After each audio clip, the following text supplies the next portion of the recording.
as pessoas terem uma vida, prezarem pela vida dela, ter uma vida fora do trabalho, ela é importantíssima, né? Uhum. E eu acho que a gente vai entrando numa seara que como humanidade, a gente precisa pensar sobre isso, né? Por isso que a escola, eu sempre faço essa ponte, porque a escola é espaço de prevenção de doença, né? Ela é espaço de formação de possibilidades. Então, a gente tem que estar sempre repaginando isso, né? Se eu vejo que as crianças estão mais agitadas, eu preciso pensar sobre isso. Por exemplo, a gente começou a observar algumas crianças com dificuldade de sentar à mesa para lanchar, né? Então a gente investe nessa coisa de lanchar, a professora vai lanchar junto, porque na hora que eles estão comendo, estão dialogando, estão conversando sobre a vida. É muito bom. Então a escola traz esse modelo também, né? Porque eu não posso só dizer as crianças não comem sentadas. Eu preciso sentar com elas para comer e oferecer. E E, a- talvez partilhar com a família o que tem acontecido na nossa sala quando todo mundo lancha junto.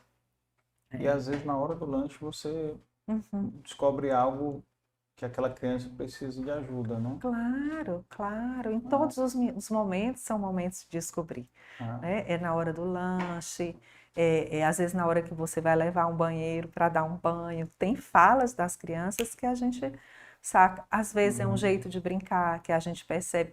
Uma vez uma professora me trouxe, Emília, eu não sei mais o que fazer.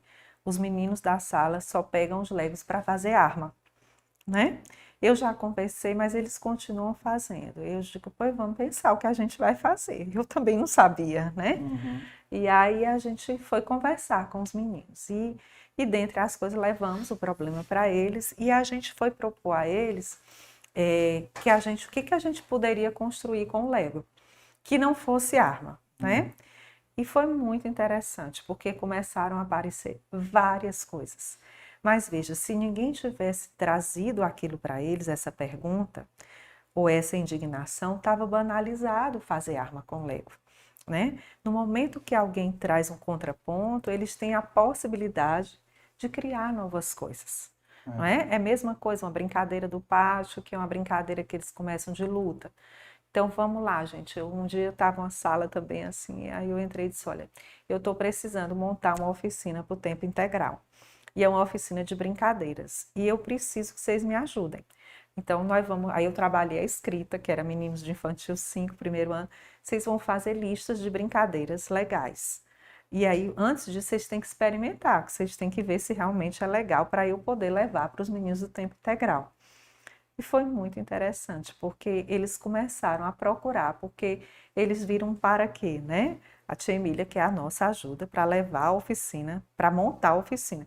Óbvio que a gente tinha recurso na escola para fazer a oficina, mas o fato deles ajudarem a pensar foi redimensionando. A gente não proibiu deles brincarem de luta, mas a gente ofereceu outras possibilidades, né? E isso me deu uma lição imensa. Como é que a gente pode expandir a experiência dos meninos, né? Eu trazer a possibilidade de fazer diferente, sem ir pelo viés da negativa, do dizer que não pode. Às vezes isso é necessário e é constitutivo, mas muitas vezes é oferecer outra coisa, não é? Por exemplo, se uma criança só gosta de comer banana, eu dou outra fruta, ela não quer. Eu não posso desistir, eu tenho que botar no prato dela, não é? Por exemplo, comer salada. Tem algumas crianças que é uma luta eterna. Aí a gente faz um prato bonito. Outro dia, a nutricionista disse, Emília, nos dias que o lanche, algumas crianças com fruta não querem. Aí eu disse, faz um pirulito com os... Com as bota um frutas. palitinho com as frutas. Aí ela chegou outro dia e disse, comeram muito melhor, né? Aí a gente já fez oficinas com eles fazendo bonequinhos com as frutas, né? Porque muda de gosto a fruta, Muda total. né? Mas se eu me conformo, né? Se eu me fecho na ideia, fulano não gosta dessa fruta, eu nunca vou dar a possibilidade dele experimentar e a experiência dele vai ficando mais restrita. E eu penso que a infância é a época da gente abrir a experiência. Porque se essa criança se sentir autorizada a Abrir as experimentar, possibilidades. é. E o que é assim? O que é a vida, né? A vida é um eterno experimento, É. né? Até É o último dia. até o último dia, né? Não. Isso é o que caracteriza a gente ser humano, né? Total. Por isso que eu digo que essa coisa da perfeição, da eficiência 100%, isso é desumanizador, né? E é enlouquecedor, porque isso não faz parte da natureza humana, né? E como gestora de uma escola, eu me vejo assim, é uma responsabilidade muito Muito grande, grande, né? total. Porque uma decisão que a gente toma é uma decisão que implica na formação de outros, né? A gente tem que estar sempre se questionando. E eu acho que a maior, em qualquer coisa que a gente faça, é essa escuta, né? As crianças têm coisas incríveis para a gente, né? Elas observam tudo, tudo. Se você corta o cabelo, se você, eu trabalho de farda. Se eu for para a escola sem farda, não tenha dúvida. Elas vêm todas me perguntar, tia, o que houve? Tu vai para onde depois daqui, né?